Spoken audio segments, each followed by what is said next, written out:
Senhoras, meus senhores, uma boa tarde a todos.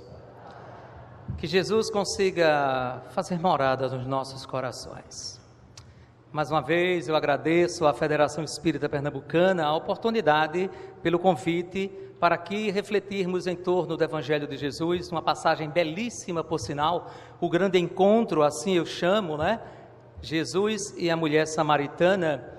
Claro que, à luz da doutrina espírita, esses ensinamentos de Jesus serão refletidos à luz do Espiritismo, não poderia faltar. Eu quero, antes de tudo, parabenizar a nossa irmã Cristina Pires, né? Não só pelo fato de estar no mês das mulheres como representação, como mais uma mulher assumindo o papel da condução da Casa Mater Pernambucana, aqui à frente do movimento espírita pernambucano e, por que não dizer, brasileiro. Desejo a ela, assim como a todos os meus irmãos e irmãs desta federação, né, os votos fantásticos e maravilhosos de muito trabalho, profícuos, claro, em nome de Jesus. Pois bem, a nossa reflexão é acerca daquela passagem de Jesus e a mulher samaritana, aproveitando o mês de março, que é delegado, né, às comemorações acerca do Dia da Mulher. Eu batizei de O Grande Encontro. Para falar a verdade, eu não batizei coisa nenhuma. Carlos Torres Pastorino, ele chamou de O Grande Encontro. E aí eu aproveitei e também adotei este como sendo o Grande Encontro. Existem vários aspectos, infinitos aspectos, se quisermos colocar, acerca deste encontro de Jesus à beira do poço de Jacó com a mulher samaritana. Nós, claro, não poderíamos abordar todos eles e preferimos alguns que, certamente, uns mais que outros, servirão para as nossas reflexões imediatas. E não é por outra, porque se Jesus se encontra com a mulher samaritana próximo a um poço, o poço escavado ou cavado por Jacó, um dos grandes pais do judaísmo, né, do povo judeu, temos inicialmente justamente uma pergunta que gostaríamos que cada um fizesse para si mesmo, mas, caso não, eu mesmo faço. Neste momento, você tem sede de quê? Esta é a pergunta que eu faço. Gostaria que refletissem. De que sede nós gozamos ou temos? Que tipo de sede nós temos neste momento? É a sede de paz? É a sede de esperança? É a sede de fé? É a sede da salvação? Não importa que tipo de sede tenhamos, será que Jesus poderá salvar, ou melhor, saciar esta nossa sede? Reflitamos se Jesus pode ser este grande responsável por saciar a nossa sede, assim como Jesus saciou a verdadeira sede da mulher samaritana, que encontraremos daqui a pouco nas palavras que serão ditas. Pois bem, esta é a grande pergunta que nós fazemos e que peço e espero que cada um reflita de si para consigo, guardando-a no íntimo. Que sede verdadeira eu tenho neste momento? Jesus, ele nos traz este ensinamento justamente ao encontrar-se com a mulher samaritana. E é à luz da doutrina espírita que vamos verificar, refletir sobre aquele momento. Um momento belíssimo, maravilhoso, que está mais ou menos, né, nós vamos encontrar em João, né, capítulo 4, versículo 4 em diante. Nós vamos falar sobre este assunto. Pois bem, inicialmente precisaremos, em rápidas palavras, contextualizarmos a situação. Nós bem sabemos que à época, aqueles reinos existentes na grande região de hoje chamada o Estado de Israel, era dividido em determinadas regiões e tínhamos a Galileia, tínhamos a Samaria e tínhamos a Judeia. E Jesus caminhou por vários daqueles espaços. Bom, isso nós sabemos. Porém, os judeus e os samaritanos, vamos chamar de tradicionalmente, eles tinham uma cisma, eles não se encontravam, eles originavam-se do mesmo tronco, do mesmo ponto, através de Salomão. No entanto, ou por disputas políticas, sobretudo políticas e também culturais entre a questão religiosa, eles se separaram, as tribos se dividiram, e esta divisão dessas tribos justamente iniciou o cisma e uma certa animosidade entre esse grupo, a tal ponto de judeus e samaritanos não se entenderem mais, considerarem-se inclusive inimigos, mesmo sendo de um mesmo tronco, digamos assim, étnico ou genealógico. Foi no meio dessa disputa, ou no meio desta situação, que Jesus se encontra, esse momento, essa situação que demorou tanto tempo. Isso a gente vai encontrar no Velho Testamento, esta situação que chega até os dias do próprio Cristo. E Jesus tem várias vezes que se confrontar com esses problemas, essas dificuldades. Não é por outra, vocês devem saber, que quando Jesus tem aquele momento de falar sobre o próximo, Jesus fala a parábola do bom samaritano, falando sobre o próximo, porque ele estava falando para um judeu.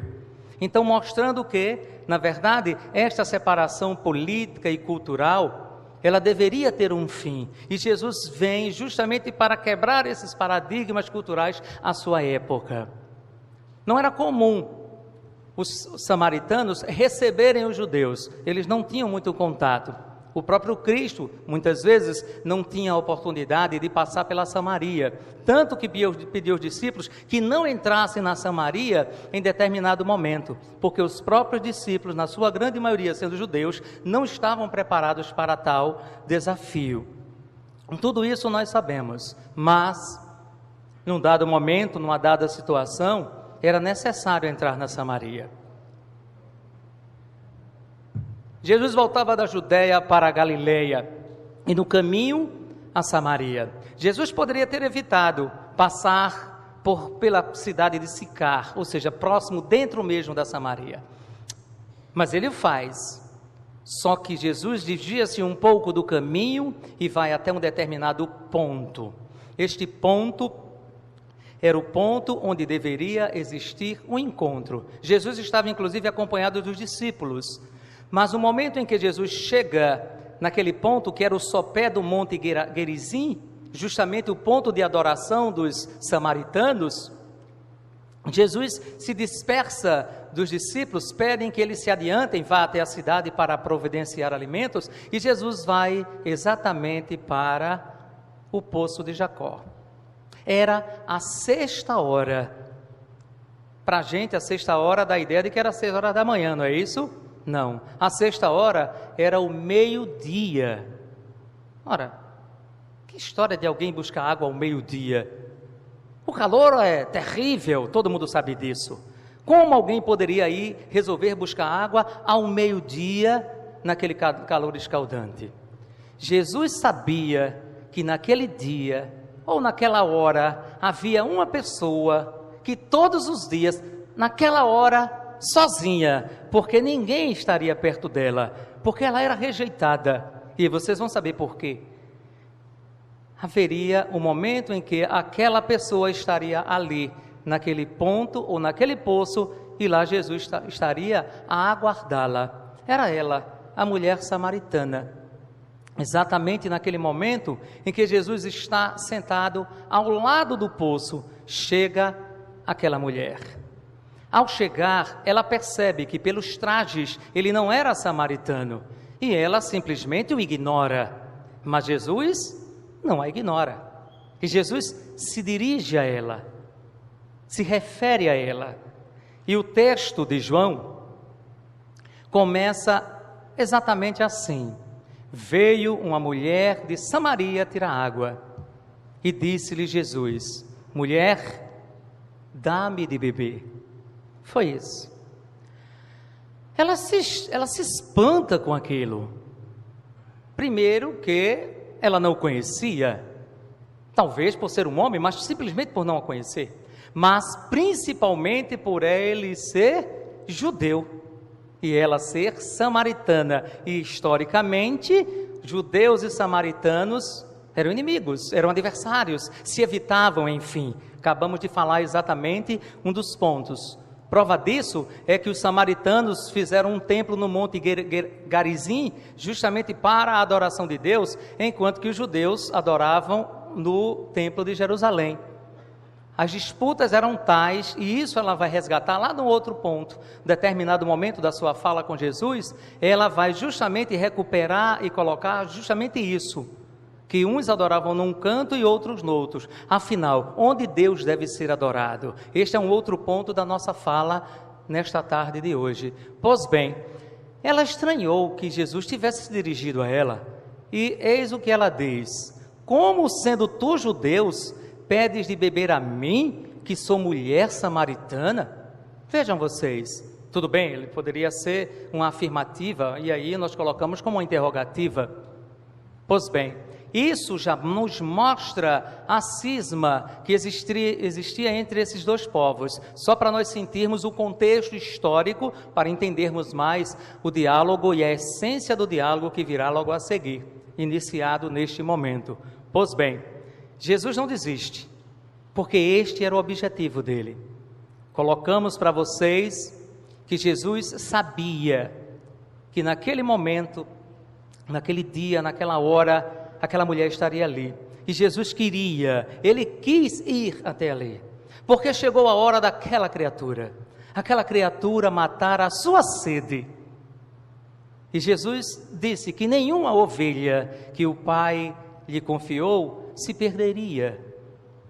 Jesus sabia disso. Então Jesus é como o bom pastor que vai buscar uma ovelha que está perdida nas suas dúvidas, nas suas perturbações. Jesus vai até ela.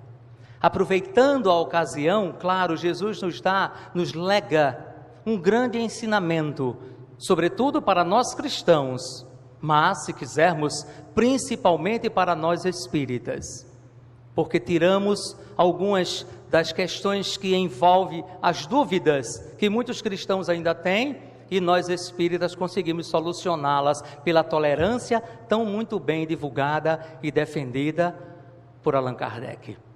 Pois bem, este é o contexto da situação. E nesta resposta desta mulher: como tu pedes de beber a mim, que sou mulher samaritana? Afinal de contas, ela não conhecia aquele forasteiro, claro. E aí Jesus continua dizendo: se tu conhecesses o dom de Deus, e quem é que te pede, e quem é que te diz, dá-me de beber, tu é quem te pedirias, e ele lhe daria a água viva. Vejam vocês, Jesus inverte a situação. Ora, Jesus já sonda o íntimo daquela mulher. Se tu conhecesses o dom de Deus e sabe quem te pede de beber, tu é quem lhe pedirias essa água. É esta a situação que foi colocada aqui. E aí, ela, sem entender ainda a situação, por saber que aquele poço de Jacó, que foi ali escavado, tinha aproximadamente 35 metros de profundidade para buscar água lá embaixo, ela pergunta: mas como podes me dar de beber, se tu não tens como tirar? Eis aqui o texto: Senhor, tu não tens como tirar a água, e o poço é fundo. Vejam vocês, onde pois tens essa tal água viva? És tu maior do que o nosso pai Jacó? E aí nós vamos falar rapidamente sobre ele, que nos deu esse poço, bebendo ele próprio da água, seus filhos e seu gado. Ou seja, tu és maior que o pai Jacó, para ter um poço melhor que este, para ter a água e me dar de beber? É essa a situação. E aí nós já dissemos, que o pai Jacó era um dos ancestrais do povo judeu, galileu e samaritano, da mesmo tronco, E foi ele que havia escrito, ou melhor, escavado, ou mandado escavar aquele poço que se viu justamente de ponto de apoio para os samaritanos. Pois bem, Jesus diz algo logo a seguir, que é neste momento que eu convido todos a refletirem em conjunto, claro, em conjunto, mas na sua individualidade. Porque neste momento, Jesus Cristo não fala somente àquela mulher. Jesus, neste momento, a partir de agora, está falando para todos nós. E vocês lembram qual foi a primeira pergunta que eu fiz aqui no início da nossa exposição? Você tem sede de quê? que nós reflitamos e pensemos, de que sede nós temos? Será que é a sede física ou é a sede da alma? Quando falamos sobre sede de esperança, de paz, de fé, de compreensão, seja do que for, não é a sede física, é a sede da alma. De uma forma ou de outra, todos nós temos essa sede, mais ou menos. Pois bem, eis que Jesus Cristo diz, e aí ele se refere àquela mulher no momento em que não estava se referindo ao poço de Jacó. Ele diz, aquele que beber desta água tornará a ter sede, mas quem beber da água que eu lhe der, nunca mais terá sede, porque essa água fará nele uma fonte a jorrar para a vida eterna. É esta água que Jesus se refere.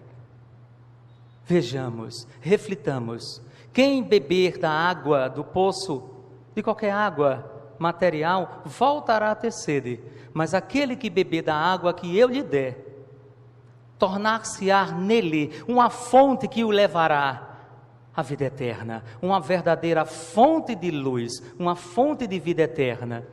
E que água é esta, meus irmãos? Que água é esta? Pensemos, reflitamos, quantos de nós temos desta sede? E naquele momento, qual era a verdadeira sede daquela mulher? Jesus sabia no íntimo que ela tinha uma outra sede que não somente aquela. Poderemos colocar, claro que de uma forma bem generalizada, tanto na realidade brasileira, no momento em que vive o nosso país, o grande hospital moral de Jesus, que passa por uma profunda reforma moral, uma reforma íntima, e vocês estão entendendo por todas essas comoções político-econômicas e sociais que estão ocorrendo no nosso país, levando inclusive a uma grande violência nos dois campos da vida, tanto no mundo físico quanto no espiritual. De tal modo que nós estamos sedentos de paz. Ao que parece, tudo que nós necessitamos ou gostaríamos de ter neste momento era paz. Que paz? Que tipo de paz? Reflitamos juntos nessa leitura para entendermos justamente esse tipo de paz que tanto buscamos. Aqui colocamos que a paz é o essencial da nossa vida. Depressões, angústias, tensões, temores, ansiedades têm origem comum justamente nesta sede de paz. No propósito de saciá-la, as pessoas fazem da existência uma interminável peregrinação a variados poços. Conforto, poder, riqueza, segurança, etc. Mas de poço em poço, de experiência em experiência, constatam que essas águas não matam a sede. A sede permanece, não raro mais abrasadora. Ainda mais inquieto fica o coração. Muitos ansiosos e desatinados buscam águas enganosas, os vícios. São poços sedutores, oferecem euforia em princípio, mas cobram alto preço depois, jogando-os em tormentosas perturbações e desequilíbrios futuros.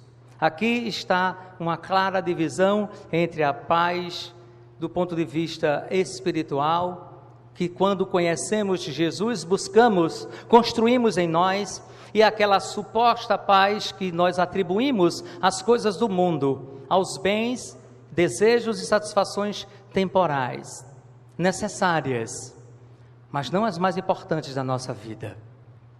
Entendamos, são estas divisões, e muitos, porque não conseguem a satisfação da paz interior, mesmo sem dinheiro, mesmo sem saúde, mas encontram a paz, porque conseguiram antes beber a verdadeira água que lhe fará saltar para a vida eterna.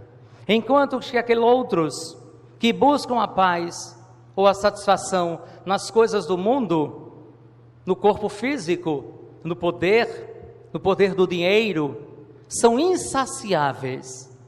Lamentavelmente, esses não conseguem matar aquela sede a que Jesus Cristo quis dizer. Aquele poço de Jacó simboliza para nós, neste momento, nenhuma referência ao poço tão importante de Jacó, mas simbolicamente, o poço como sendo o poço que tira as coisas materiais, que mata e satisfaz as necessidades físicas, elas vão permanecer sempre. Desde que tenhamos corpo, teremos essas necessidades. Mas essas necessidades são maiores do que nós, porque em essência somos espíritos. E precisaremos sim descedentar essa sede espiritual do conhecimento, da certeza, da esperança confirmada em nós mesmos, pelo conhecimento que haveremos de ter em Jesus, pelo seu Evangelho, pela lei de Deus revelada. Será que tudo isso não é muito mais importante para nós que somos espíritos, que nunca deixaremos de existir, enquanto que o nosso corpo se acabará um dia? Esta sede, meus irmãos, que precisamos decidir imediatamente. Qual das sedes nós precisamos resolver com Jesus? A sede do corpo ou a sede da alma? Reflitamos sobre isso.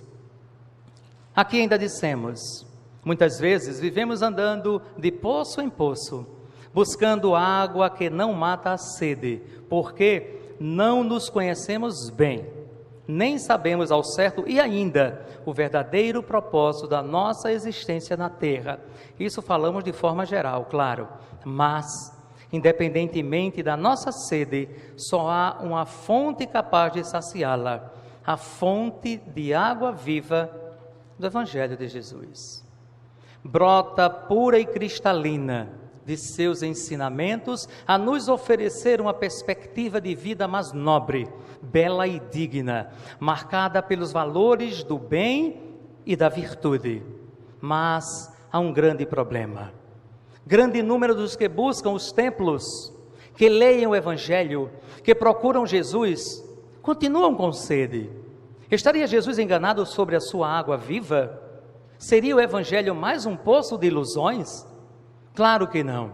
É apenas um recurso desperdiçado, mal utilizado.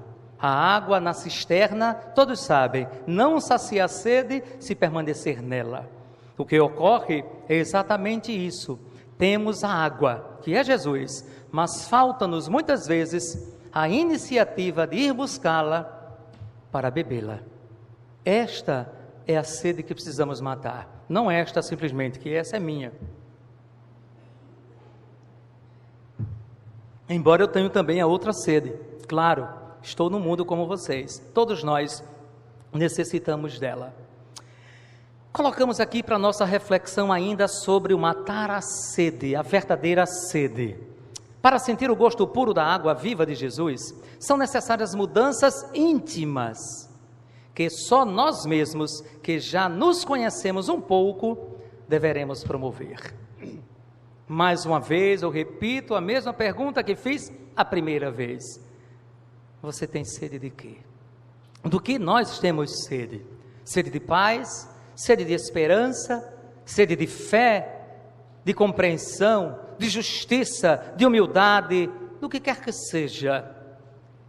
E se dissermos a vocês de forma ousada, que muitas vezes, se não em todas elas, o verdadeiro poço poderemos construir, escavar dentro de nós mesmos, e que se enchermos o nosso poço com a água viva do Evangelho de Jesus, esta água saltará para a vida eterna e matará não só a nossa sede, como a sede de todos aqueles à nossa volta com quem nós convivermos.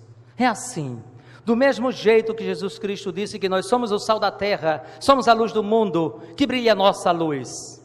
Poderemos dizer que nós também, meus irmãos e irmãs, cristãos de um momento decisivo desta terra que se transforma, que possamos nos transformarmos também em verdadeiras fontes de água para a vida eterna, em que muitos dos cansados, muitos dos doridos, muitos dos que estão sofrendo, não só as dores do corpo, mas principalmente as dores da alma, possam vir a sedentar-se em nós, que nós possamos nos transformar nesta verdadeira fonte para Jesus. Mas para isso é necessário mudança.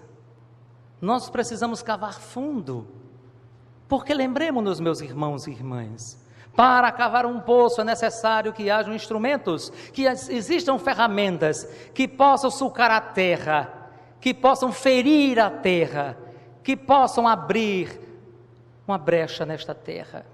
E quanto dói, tanto na ferramenta quanto na própria pedra, somos nós que estamos macerando o nosso corpo para que a nossa alma se transforme nesse verdadeiro poço em que a água do Evangelho de Jesus possa se fazer presente e descedentar a todos.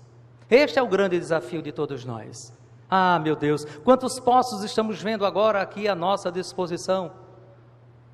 Reflitamos sobre isso. Esta é a grande mudança. Talvez uma das grandes mensagens que Jesus Cristo quis nos dar ao encontrar-se maravilhosamente com a mulher samaritana, foi para nos dizer isso, que nós poderemos sim nos transformar nesse poço da água viva, porque ela se transformou. Carlos Torres Pastorino, no livro Sabedoria do Evangelho, volume 2, ele diz que a mulher samaritana, caso não saibam, 15 séculos depois, de forma extraordinária, se transforma na reencarnação de Santa Teresa d'Ávila, a mesma. Vejam o quanto Jesus conseguiu matar a sede de esperança e de paz daquela mulher, ao ponto de transformá-la numa verdadeira santa aos olhos da Igreja Católica. E nós, o que esta água poderá fazer conosco? Reflitamos sobre isso.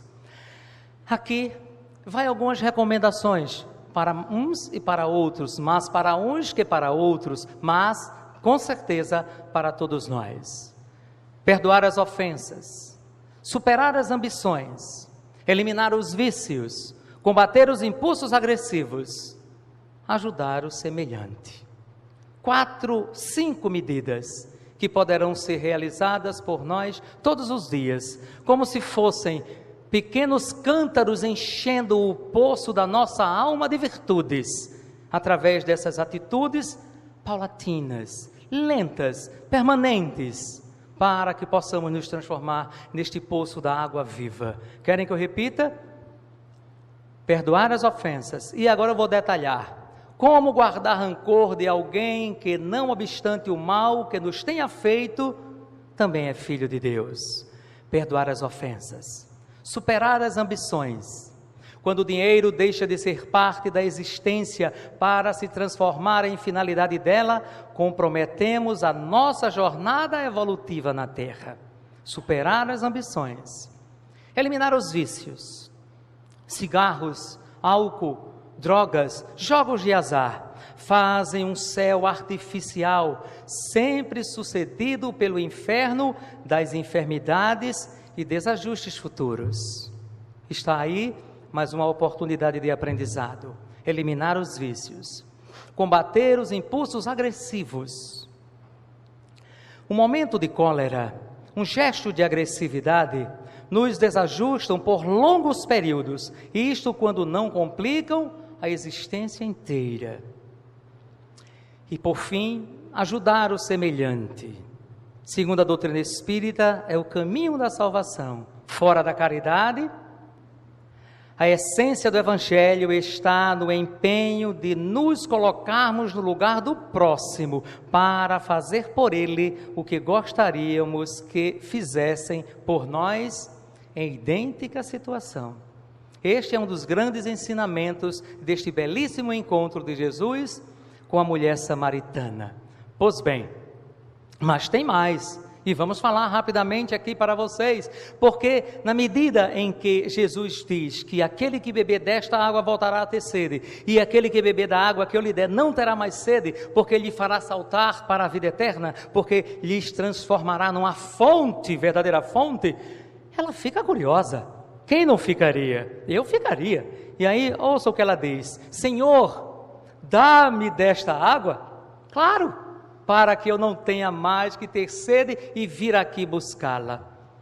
Porque, lembremos-nos, eu falei para vocês, era a hora sexta. Hora sexta, segundo as Escrituras, era meio-dia. Imagine naquela região do Oriente Médio, naquela região da Samaria, ao meio-dia. Como é que vocês acham que estava a temperatura? Mais ou menos quanto ao meio-dia? E por que aquela mulher não ia junto com os outros? Logo no amanhecer, quando a manhã raiava, aquelas mulheres de Samaria, junto com seus maridos talvez, mas principalmente com seus filhos e filhas, pegavam os cântaros, pegavam os potes, colocavam sobre as cabeças e iam até o poço de Jacó para encher os potes e levar para suas casas para fazer as refeições, que seria do dia todo. Mas por que a mulher samaritana não poderia ir junto com elas? O que tinha aquela mulher para não poder se juntar com aquelas? Alguma coisa existia nela que lhe fazia afastar-se dos outros ou fazia com que os outros se afastassem dela. Ouçamos o que diz Jesus aqui. Voltamos à questão, quando ela diz: Senhor, dá-me esta água para que eu não precise mais ter sede. E o que Jesus diz? Vai, chama o teu marido e vem cá. Começa agora o ponto crucial da verdadeira sede desta mulher. Não a sede material, que nós já sabemos que ela descedentava no poço de Jacó, uma outra sede. E o que ela diz? Não tenho marido. Não é verdade? Quem lê, quem já sabe dessas escrituras, ela diz, não tenho marido. E aí Jesus diz assim, vejam só, dissestes bem, não tenho marido, porque tivestes 5 maridos. E o que tens agora não é o teu marido. Com todo respeito, eu vou dizer assim, primeiramente, porque eu tive a oportunidade de fazer uma palestra e fazer uma alusão à religião judaica, e por alguma razão havia alguém na plateia que era judeu ou simpatizante e não compreendeu bem as minhas palavras. E entendeu que eu estava sendo ofensivo. Muito longe de mim fazer isso. Primeiro, porque não faz parte dos meus princípios. Segundo, porque a doutrina espírita não me orienta nem recomenda que faça isso. Segundo, porque eu sou cristão. E também porque Jesus era cristão. Ou melhor, Jesus era judeu. E eu estaria ofendendo o próprio Cristo fazendo isso. Então, não longe de mim pensar assim. Mas as próprias Escrituras Sagradas nos trazem as informações de que a época do Cristo, as mulheres eram rejeitadas, elas pouco valiam. Prova disso que existiam determinadas rezas, orações, melhor dizendo, em que as pessoas, os judeus, eles agradeciam a Deus por não terem nascido mulher. Isso está nas Escrituras Sagradas Antigas, foi isso que eu coloquei. Pois bem, e o que levaria uma mulher a ser rejeitada naquela época? Por qualquer motivo, o homem rejeitava a mulher à época. E vocês sabem justamente da passagem, aquela passagem daquela mulher adúltera, e que nós não vamos trazer aqui, certamente já foi trazida, ou então será trazida aqui para a apreciação de todos, mas era um dos motivos, justamente, de Jesus dar uma grande lição à humanidade sobre a rejeição. E é um tema belíssimo a ser discutido no momento de hoje, nessa transição planetária, no mundo conturbado de valores, em que as mulheres estão sendo colocadas à prova. Meu Deus, todos nós somos espíritos reencarnados, belíssimos, criações amadas de Deus. Por que isso? Pois bem, mas naquela época, por alguma razão, aquela mulher tinha sido rejeitada. E ela vivia em conflito, porque ela teve 5 maridos, e o que tem agora não era o seu. O que levou aquela mulher a ser rejeitada várias vezes? Os textos não nos trazem, pelo menos até onde eu li, mas não é o mérito da nossa questão. O mérito da nossa questão é que neste momento aquela mulher estava em verdadeira perturbação, porque ela não tinha dentro de si a felicidade. Se ela foi rejeitada 5 vezes, o que garantiria a que ela fosse rejeitada mais uma? E outra, ser rejeitada naquela época era motivo de exclusão social. Ora, quem aqui não lembra, tudo bem que a maioria aqui é novo, né? Eu acho que eu sou o mais velho daqui, mas eu lembro, lá nos anos, no Brasil, lá nos anos, acho que 40 não, porque eu não sou dessa época, mas nos anos 60, 70, uma mulher que se separava do marido, como é que era vista pela sociedade? Não era assim? Isso. Quem lembra disso? Levanta a mão. Pronto, todo mundo denunciando que, né, também é velho feito eu. Que bom. Pois é, as pessoas evitavam, não era? As pessoas diziam assim, fulana é separada. Então era uma forma até meio desprezível de tratar. Imaginem vocês a uma época muito remota em que isso era muito forte. Era o sofrimento de não ser aceita na sociedade. Agora vocês entendem por que ela ia ao meio-dia? Vocês entendem porque ela não poderia ir junto com os outros? Nem ninguém queria estar com ela? Mas era um ser humano maravilhoso, independentemente das suas questões íntimas, de ter sido vítima, talvez, de determinados equívocos. Mas Jesus Cristo sabia que chegou o momento dela.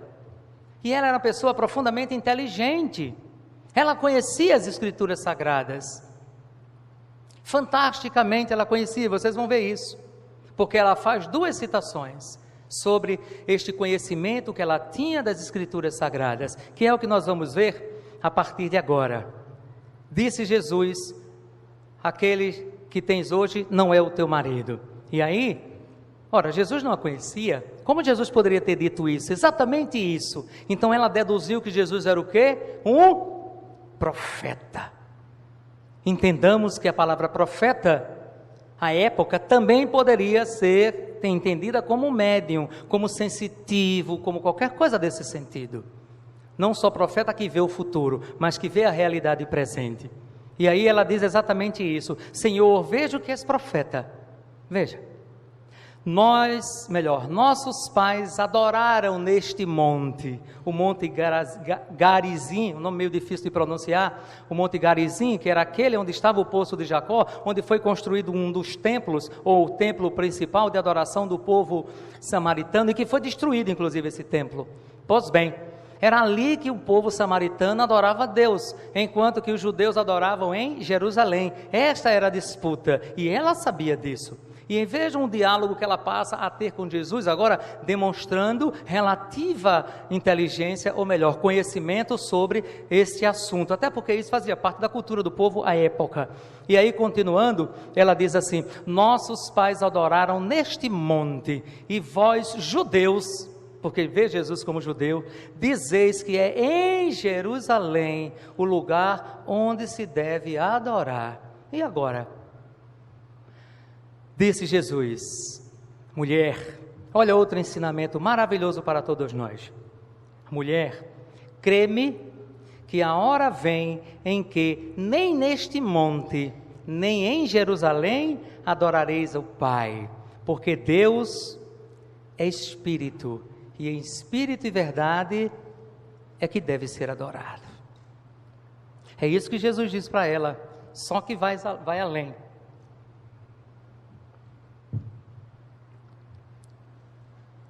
Esta passagem, este momento, que é o momento final desse encontro belíssimo, é de nos emocionar, porque ela tinha um conhecimento sobre esta realidade. E ouçamos o que ela diz. Eu sei, diz para Jesus, eu sei que o Messias, anunciado por Isaías, por todos os profetas antigos, que se chama o Cristo, olha, ela já sabia da existência dele. Eu sei que ele virá. E quando ele chegar, nos anunciará todas as coisas. Vejam, o quanto essa mulher já estava preparada para beber, para receber a água que haveria de fazê-la saltar para a vida eterna. E o que responde Jesus?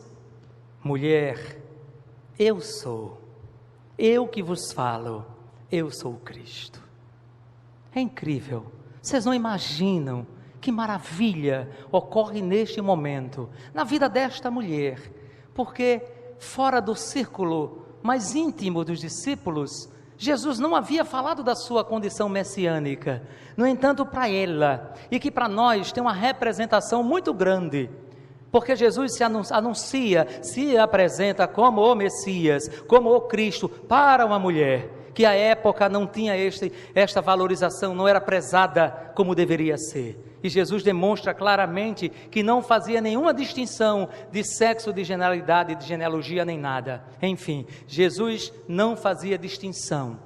Prova disto, e vocês sabem disso, que quando Jesus ressuscita, a expressão é esta mesmo, a quem ele aparece primeiramente? A uma mulher. Entendamos, mostra a Jesus que para ele não há diferença. Alguém poderia já dizer aí, e por que é que Jesus não fez um colégio de mulheres e sim de homens? A cultura da época não permitia ainda. Entendamos e respeitemos. E tanto é que Jesus não desprezou Maria de Magdala, quando quis se assomar àquele colégio dos discípulos. porque ela própria não era prezada pelos seus, porque eles, embora sendo discípulos, estavam em processo de evolução, de aprendizado, e não conseguiam conviver com ela por causa da sua trajetória, vamos dizer assim, e a sua condição de mulher. E Jesus, no livro Boa Nova, muito bem psicografado por Francisco Cândido Xavier, mostra Jesus exatamente o que é que a mulher, no caso Maria de Magdala, deve fazer. É apenas uma digressão, mas eu volto. Porque ela nunca teve filhos, e Jesus recomenda a Maria de Magdala, vai ser a mãe dos filhos de ninguém, justamente os leprosos, e é assim que ela termina a sua vida, sendo mãe dos leprosos que ninguém queria na sociedade. Isso é para mostrar para todos nós o quanto Jesus prezava o ser humano, as suas ovelhas, não importa o sexo que tivessem. E naquele momento, para a mulher samaritana, Jesus faz as mais belas das revelações. E é esta mulher que é responsável de abrir as portas de Sicar, da cidade samaritana, para que Jesus passasse vários dias ali dentro, fazendo muitos milagres, porque os judeus não eram bem vistos entre os samaritanos, acabamos de dizer para vocês. Então Jesus conseguiu, vamos colocar uma expressão bem popular, conseguiu uma conquista no atacado e no varejo. Com ela e com todos, porque muitos milagres, colocando agora milagres de uma forma bem simbólica, bem extensiva, Jesus Cristo conseguiu ali naquele momento. Pois bem, meus irmãos, mas tem uma questão aqui a ser resolvida, que também faz parte da nossa sede, que é onde nós adoramos a Deus. Onde nós adoramos Deus? Cada um pense agora. Se a nossa sede é, ao mesmo tempo, esta sede da presença de Deus em nós, ou de nós em Deus, onde é que nós buscamos Deus? Será que é no monte? Ou será que é no templo? No monte Garizim? Ou no templo de Jerusalém? Onde nós buscamos Deus para adorar? Se o próprio Jesus Cristo disse que Deus é Espírito, ou o Pai é Espírito, e importa que o adoremos em Espírito e verdade. O que significa isso? O que significa adorar a Deus em Espírito e verdade? Eu responderia com uma pergunta: como nós poderemos nos aproximar de Deus? Se nós buscamos a Deus no monte, ou se nós buscamos no templo, se nós buscamos adorar a Deus, se nós estamos indo ao encontro de Deus, será que existe um caminho mais curto para chegarmos até Deus? Será que existe? Entre nós e Deus, qual é o caminho mais curto? Isso nós já respondemos antes, mas vamos dizer mais uma vez. O menor caminho entre nós e Deus é o próximo. É aí, é neste lugar. Se quisermos buscar a Deus, adorar a Deus, busquemos o próximo com as suas dores, os próximos ou o próximo com as suas dores, com as suas necessidades, as mais comezinhas ou as mais gerais, não importa, busquemos as pessoas que mais necessitam de nós, próximos estando junto ou próximos estando distante, e hoje o WhatsApp permite que o próximo fique cada vez mais próximo. Então é desta maneira que poderemos adorar a Deus, buscando justamente este próximo que é a adoração de Deus em espírito e verdade, como nos prega e propaga a doutrina espírita, justamente no capítulo do Livro dos Espíritos, falando sobre a adoração a Deus, o culto exterior, como adorar a Deus. Não há maneira mais eficaz de amar a Deus amando o próximo. E parafraseando João, o evangelista, porque o próximo somos aquele a quem nós vemos, e Deus nós não vemos. Então, se quisermos amar a Deus, amemos o próximo, que estaremos fazendo o mesmo. Gostaríamos de terminar colocando para vocês esta reflexão que dissemos e que capturamos do livro Jesus perante a Cristandade. Só uma observação: toda essa exposição que eu estava fazendo aqui, nós citamos o Evangelho, ou seja, a Bíblia, citamos Sabedoria do Evangelho, de Carlos Torres Pastorino, e agora, Perante a Cristandade, que é um livro lá dos anos 70, né? Pelo médium Frederico Pereira, ou Frederico P. da Silva Júnior, que é Pereira, pelo espírito Francisco Leite Bittencourt Sampaio. Esse é o nome completo dele, a gente conhece como Bittencourt Sampaio. É um trecho de uma mensagem sobre a mulher samaritana neste livro que ele nos traz. Gostaria de dizer também que ao terminar, quem quiser pode vir buscar o roteiro. Isso aqui é um roteiro, isso não é um livro. Eu digo isso porque uma vez eu estava aqui na federação e ao terminar a palestra, uma pessoa veio até a mim e disse: onde foi que você comprou esse livrinho aí? Eu disse: não, esse é meu roteiro, pode levar. E tem mais 2 ali. Eu já trouxe para isso. Quem tiver interesse para aprofundar seus estudos, enfim, ou levar para casa para guardar, né? Tudo bem. Até uma mosca veio para participar da palestra. Vocês estão vendo, né? Ela está aqui, ó. Ela não entrando pela minha boca, pode ficar onde quiser. Mas uma observação para ela e para vocês é que banho eu tomei. Vamos refletir para terminarmos muito bem a nossa tarde, mas logicamente à luz do Evangelho de Jesus, dizendo assim: quando o homem compreender em espírito e verdade as palavras do Mestre amado, varrei e ornai as vossas casas. Quando ele compreender que a Deus nada é oculto, e sejam quais forem as fórmulas que inventem, o Espírito há de ser sempre aquele que realmente é. Quando ele compreender que é o único, o verdadeiro culto que se pode prestar ao Criador é dos sentimentos bons, e que na praça pública, como no íntimo do gabinete, ele tem sobre si os olhos de Deus que está em toda parte. Nesse dia, então, nem templos de Jerusalém, nem montanhas dos samaritanos, pois o homem se convencerá de que o seu corpo, o nosso corpo, é a nossa verdadeira igreja, onde o seu espírito se recolhe na contemplação do infinito, demandando por seus constantes esforços a pura essência dos gozos que perderam um dia e que Jesus, bom, meigo, amorável, de novo lhe veio trazer nas promessas santas do seu amor, difundindo com toda a abundância nas páginas do Evangelho.